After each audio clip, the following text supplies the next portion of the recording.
Welcome di Iktus Digital Service. Minggu ini kita masih di tema yang sama, yaitu tema MIS. Buat teman-teman yang belum tahu apa itu MIS, bisa cek video-video kita sebelumnya. Iktus sendiri punya program-program lainnya yang udah berjalan. Yang pertama, ada Iktus Daily Devotion, yaitu sebuah program yang menyajikan renungan-renungan yang teman-teman bisa akses dan download secara gratis, yang tentunya memberkati.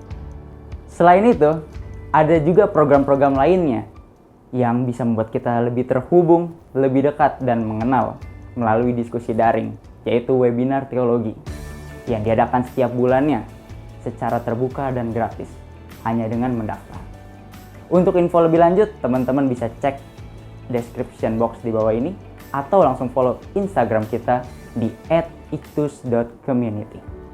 Sharing minggu ini akan dibawakan oleh Bro Davin. Udah penasaran?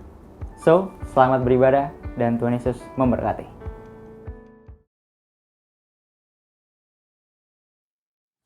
Kembali minggu ini kita kembali bisa bersama beribadah. Mari siapkan hati kita untuk menyembah bersama. Penuhi hatiku dengan hadir-Mu.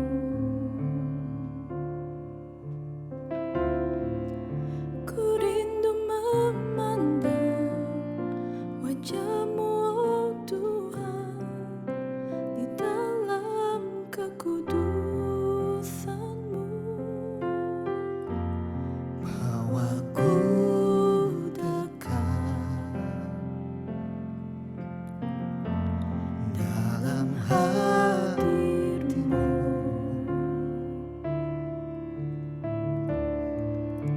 Ku rindu mendengar suara-Mu, oh Tuhan, di tempat kudus-Mu sekarang. Ku rasakan kasih-Mu dan indahnya kekudusan-Mu, penuhi dengan kasih-Mu, diam di hadirat-Mu. Ku mengangkat tanganku dan ku bersyukur menyembah-Mu, penuhi dengan kasih-Mu,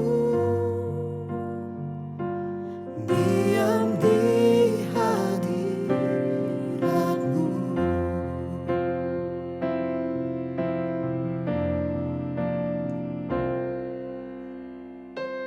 Penuhi hatiku dengan hadir-Mu.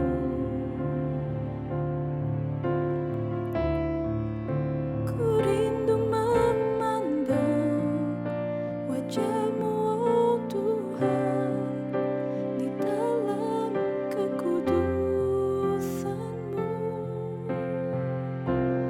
Bawaku dekat dalam hati-Mu.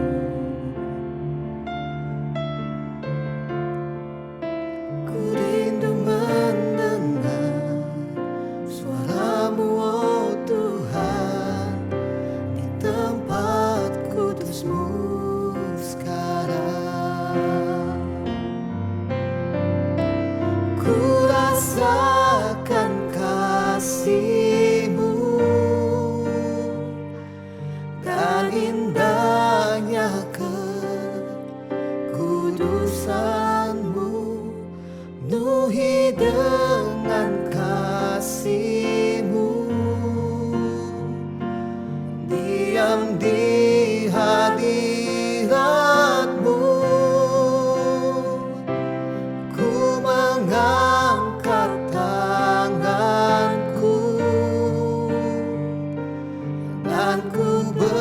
bersyukur menyembahmu, penuhi dengan kasih-Mu.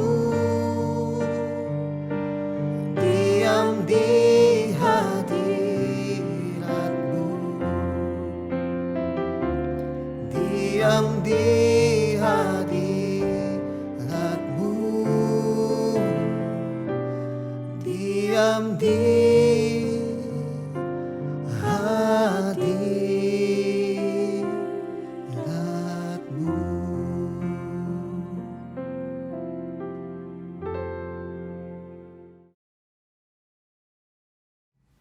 Bapak Ibu, sebelum kita mendengarkan firman Tuhan, mari kita bersatu di dalam doa. Mari kita berdoa bersama-sama. Bapa, kami bersyukur kepada Bapa di sorga, kami bersyukur kepada Tuhan Yesus dan kepada Roh Kudus, kalau sampai pada hari ini kami diberi kesempatan hidup, kami diberi kesempatan bernafas untuk memperbaiki hidup kami. Terlebih pada hari ini Tuhan, kami sangat bersyukur kalau kami masih dikasih kesempatan mendengar firman-Mu. Kalau kami masih diberi kesempatan mendengar firman-Mu, ampunilah segala dosa dan ketidakpantasan kami Tuhan. Dan kami mohon bimbingan-Mu Tuhan, untuk Tuhan membuka pengertian kami akan firman-Mu. Sehingga dari firman-Mu tersebutlah dapat kami mengerti, dan kami dapat melakukannya dalam kehidupan kami sehari-hari. Kami menyerahkan ibadah kami ini dalam tangan-Mu. Di dalam nama Yesus Kristus Tuhan kami, penebus dan juru selamat kami yang hidup, kami berdoa dan bersyukur padamu. Amin. Bapak Ibu, salah satu tantangan yang dialami oleh gereja pada masa ini adalah zaman postmodern. Sebenarnya zaman postmodern itu sendiri tidak menjadi masalah. Tetapi yang menjadi masalah adalah semangat atau gairah di balik zaman tersebut. Di mana banyak orang, termaksud kaum rohaniawan gereja, pendeta, jemaat, ataupun para aktivis, diukur oleh kesuksesan dan kemakmuran dalam kehidupan. Nah, salah satu paham yang dilahirkan pada masa zaman postmodern ini adalah teologi sukses atau prosperity theology, teologi sukses, yang sangat mempengaruhi kekristenan sejak abad ke-20 ini. Salah seorang teolog bernama David Smith menempatkan teologi sukses pada dua karakteristik mendasar. Pertama, teologi harga diri, dan yang kedua, teologi kemakmuran.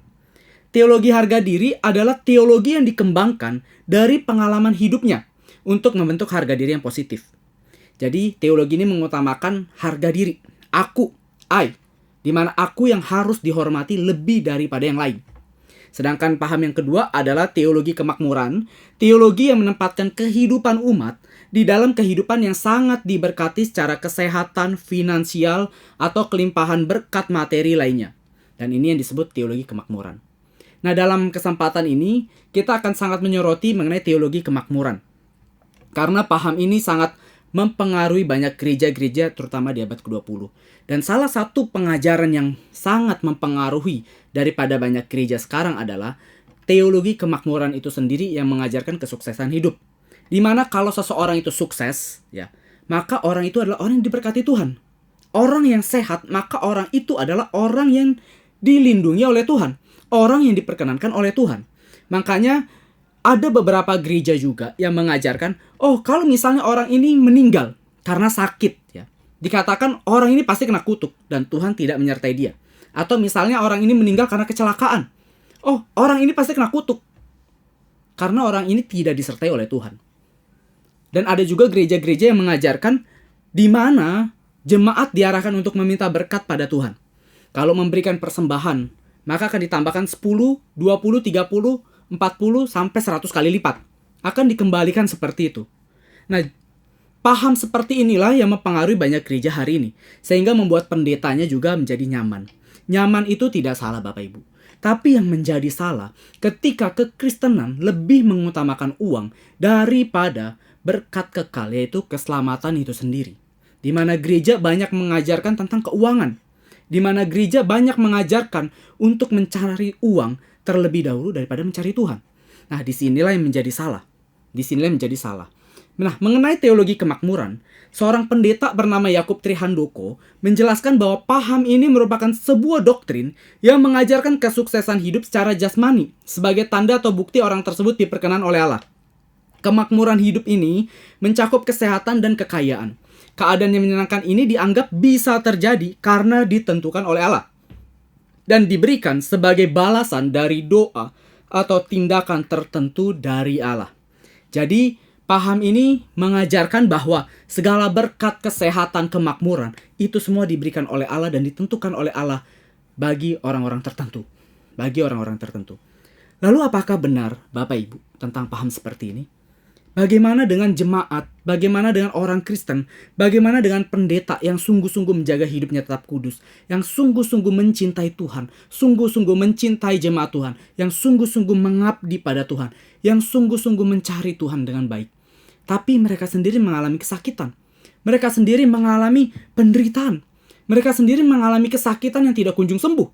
Mereka sendiri mengalami kemiskinan. Lalu apakah Tuhan tidak berkenan atas mereka? Maka kita akan melihat terlebih dahulu Bapak Ibu pengertian berkat dan kutuk. Kamus Besar Bahasa Indonesia menjelaskan berkat sebagai karunia Tuhan yang membawa kebaikan dalam hidup manusia. Jadi pemberian Tuhan, berkat menurut KBBI adalah pemberian Tuhan yang membawa kebaikan dalam hidup manusia. Berkat selalu identik dengan kebaikan. Sedangkan Kamus Webster mendefinisikan berkat itu sebagai a benediction, one who blesses, a beneficent gift. Ya. Berdasarkan pengertian kedua kamus di atas, maka dapat disimpulkan bahwa berkat secara umum, pandangan umum manusia adalah pemberian atau karunia Tuhan yang membawa kebahagiaan dan kesejahteraan dalam hidup manusia. Di dalam Perjanjian Lama, kata berkat itu berasal dari bahasa Ibrani barak. Sedangkan bentuk kata kerja diberkati atau memberkati adalah berakah. Kata-kata ini muncul sebanyak 415 kali dalam Alkitab. Kedua kata ini memiliki pengertian yang dalam dan bervariasi. Kata barak atau berakah itu sendiri diterjemahkan dan dirumuskan sebagai kata berkat, keuntungan, kedamaian, kebahagiaan, dan segala yang baik. Jadi unsur-unsur positif itu, baik, keuntungan, kesejahteraan, itulah berkat. Kedua kata ini diaplikasikan sebagai pengalaman yang holistik, utuh, dan menyeluruh pada kondisi manusia dan alam ciptaan Allah. Kata barak atau berakah juga meliputi seluruh aspek kehidupan manusia, baik aspek fisik, yaitu dalam hal kesehatan dan kekuatan, aspek ekonomi, yaitu dalam hal kelimpahan materi, aspek sosial, yaitu dalam hubungan yang harmonis dengan sesama manusia, dan aspek spiritual, yaitu dalam hidup yang tenang dan damai dengan Tuhan. Jadi kalau kita lihat pengertian berkat menurut Perjanjian Lama, itu tidak hanya bersangkut paut dengan materi. Tentu materi menjadi salah satu indikator berkat, seperti kesehatan ataupun kaya raya. Tetapi berkat bukan hanya sampai di aspek ekonomi saja, melainkan ada aspek sosial, yaitu hubungan sesama kita yang baik dengan sesama kita. Dan juga aspek spiritual, di mana kita memiliki hubungan yang baik dengan Tuhan. Makanya kalau kita mengerti hal ini Bapak Ibu, kita tidak mengukur seseorang, kita tidak melihat seseorang itu berdasarkan harta yang ia miliki, berdasarkan keekonomian yang ia miliki, tapi berdasarkan 3 hal ini. Ya walaupun indikator materi bisa termaksud, tapi itu bukan poin yang utama. Yang utama adalah spiritualitasnya, hubungan dia dengan Tuhan Allah dan hubungan manusia itu dengan sesamanya. Karena Yesus sendiri mengajarkan, kasihilah Tuhan Allahmu dengan segenap hatimu, kekuatan jiwamu, dan kasihilah sesamamu manusia. Kedua hukum inilah yang mengandung 10 hukum Allah. Jadi kalau kita mau melihat orang itu diberkati atau tidak sama Tuhan, lihatlah pertama hubungan dia dengan Tuhan, dan yang kedua hubungan dia dengan sesamanya. Buat apa manusia memiliki banyak uang, tapi kalau manusia itu sendiri tidak memiliki hubungan yang harmonis dengan Tuhan, karena semuanya ketika dia mati, dia pasti akan meninggalkan itu semua. Dan dia akan mendapatkan kematian kekal, kengerian kekal, yaitu api neraka. Buat apa manusia bisa memiliki banyak harta, tapi ternyata manusia itu sendiri tidak memiliki hubungan yang harmonis dengan sesamanya. Banyak orang kaya, banyak orang berkelimpangan uang, tetapi sayangnya dalam keluarga mereka tidak bahagia. Berapa banyak orang kaya di bumi ini yang hidupnya tidak bahagia. Hidup hanya untuk mencari uang, uang dan uang. Tetapi anaknya kurang kasih sayang. Akhirnya ketika anak itu bertambah besar, anak itu hanya bisa menghamburkan uang papa mamanya. Dan sampai akhirnya anak itu menjadi rusak dan hancur. Apakah ini indikator orang yang diberkati Tuhan? Jelas tidak. Yesus tidak pernah mengajarkan berkat itu secara materi. Jelas tidak. Alkitab mengatakan, Yesus mengajarkan carilah dahulu kerajaan Allah. Yang terutama dan yang terpenting adalah kerajaan Allah.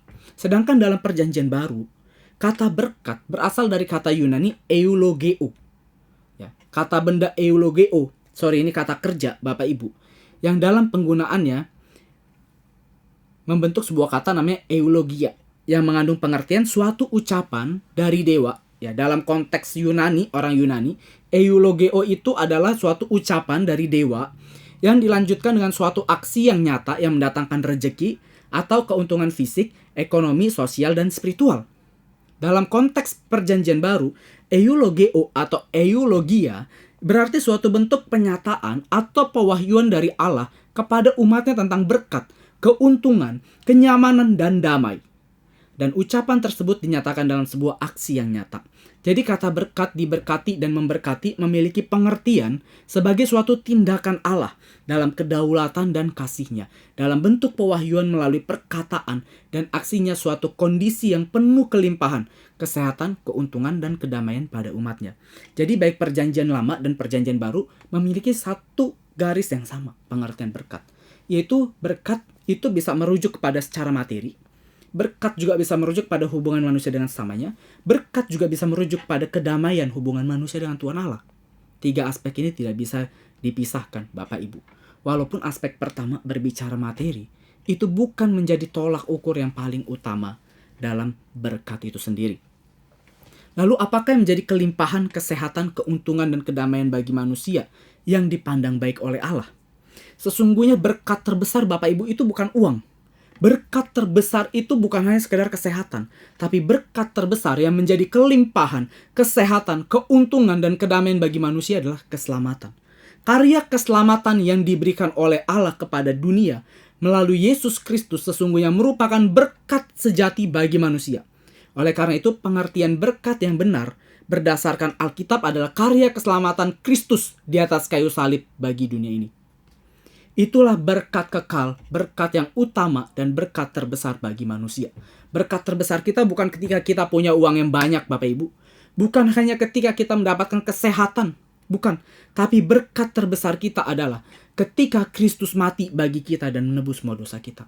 Buat apa kita menjadi orang kaya, tapi ternyata ketika kita mati masuk neraka? Itu semua sia-sia, itu semua sampah. Uang yang kita kumpulkan selama kita hidup pasti akan kita tinggalkan. Dan tidak akan kita bawa mati sampai ke liang kubur kita. Nah, berbeda dengan kata berkat. Lalu bagaimana dengan yang kutuk? Bagaimana dengan orang miskin? Apakah orang itu dikutuk Tuhan? Orang yang sakit, apakah sudah pasti orang itu yang dikutuk Tuhan? Memang kita tidak bisa memungkiri ada kasus-kasus tertentu di mana orang itu seakan-akan dihajar Tuhan. Sehingga dia mendapatkan sakit penyakit ataupun mendapatkan kemiskinan. Ataupun seakan-akan tanda kutip itu orang dikutuk. Tapi kutuk itu sendiri bukan hanya berbicara mengenai materi. Kata kutuk dalam perjanjian lama itu memakai bahasa Ibrani kerem, yang artinya penghakiman bagi orang yang tidak bertobat. Lalu memakai juga kata yang kedua dalam bahasa Ibrani ala, yang artinya hukuman atas suatu pelanggaran, Bilangan 5 ayat 21. Dan kata kutuk yang ketiga dalam bahasa Ibrani adalah arar, yang artinya ucapan yang memuat kepahitan atau sakit hati. Dan kata keempat dalam bahasa Ibrani yang berbicara kutuk adalah kelalah, yang artinya hukuman atas pelanggaran umat terhadap perintah Tuhan. Sedangkan di dalam PB, perjanjian baru, terdapat 2 kata Yunani yang merujuk pada kata kutuk. Pertama, anatema, yang artinya hukuman berat bagi yang terhukum oleh karena suatu pelanggaran atau dosa.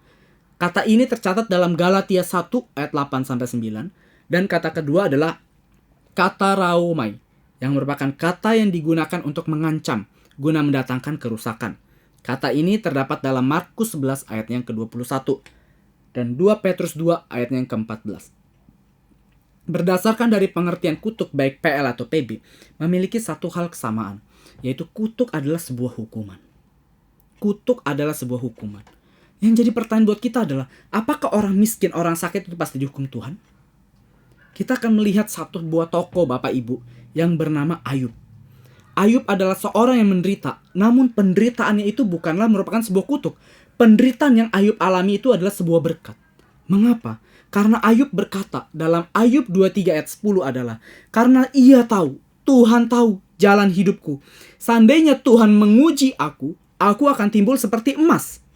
Jadi ujian atau pencobaan yang dialami Ayub, kemiskinan, kepahitan, ditinggalkan temannya, itu semua bukanlah kutuk menurut Ayub, melainkan berkat. Dengan keadaan yang seperti itu, Ayub bisa melihat Tuhan. Ayub bisa berharap Tuhan bisa tahu bahwa Ayub itu seperti emas. Yang baik ketika dia diberkati secara materi ataupun tidak, dia tetap setia pada Tuhan. Jadi kutuk itu bukan hanya berbicara ketika miskin. Dan kutuk itu tidak sama dengan orang yang miskin atau juga orang yang sakit, yang sakitnya tidak kunjung sembuh. Tapi kutuk terbesar manusia adalah ketika manusia terpisah dari Allah selama-lamanya. Ketika manusia harus dibuang ke api kekal. Inilah kutuk atau hukuman kekal yang akan manusia alami kalau manusia terpisah dari Allah. Oleh karena itu, kutuk terbesar itu Bapak Ibu, itu bukanlah ketika seseorang itu sakit tidak sembuh dan juga seseorang itu mengalami penderitaan hingga mati. Tidak. Dengan demikian, orang yang diberkati Tuhan itu bukanlah orang yang kaya. Orang yang dikutuk Tuhan itu juga bukanlah orang yang miskin atau yang penyakitan.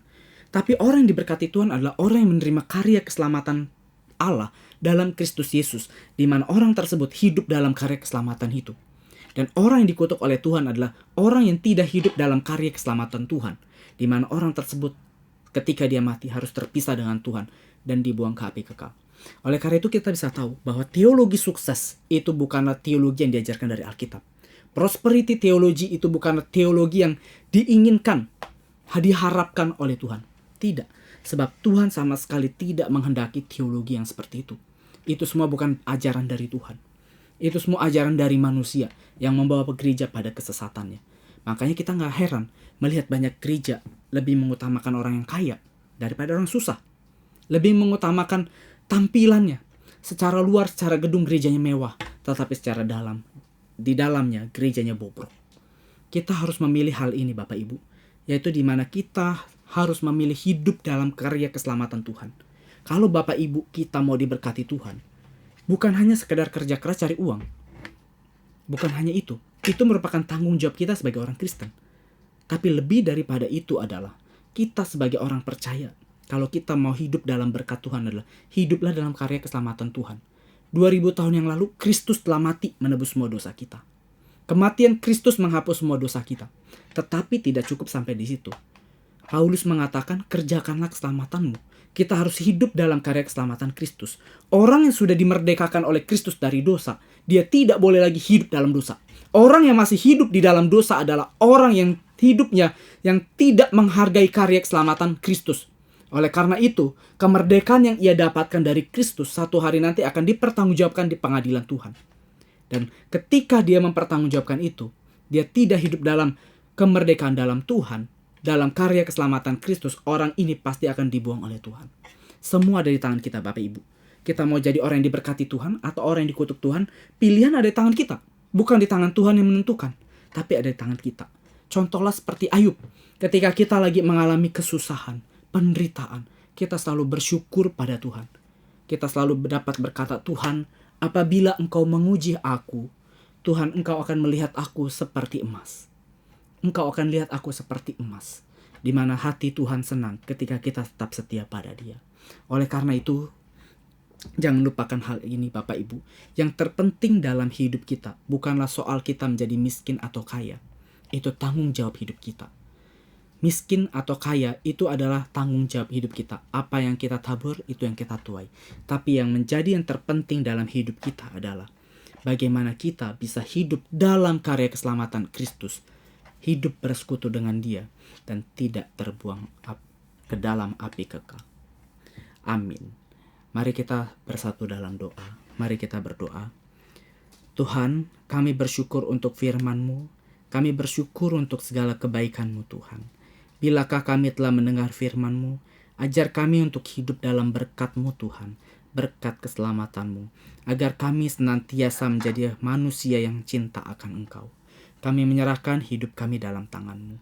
Demi nama Yesus Kristus Tuhan kami berdoa dan bersyukur padamu. Amin. Tuhan Yesus memberkati.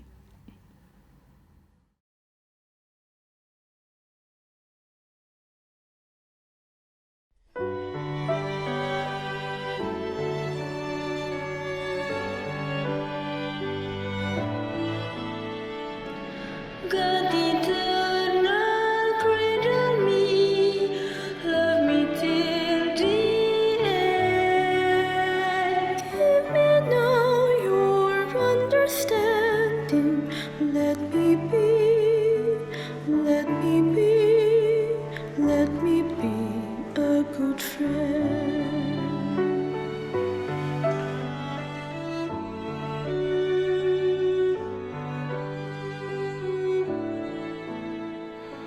Lord Jesus, cradle me, walk with me always. Let me know true love and justice. Love me true, love me true, love me true all my days.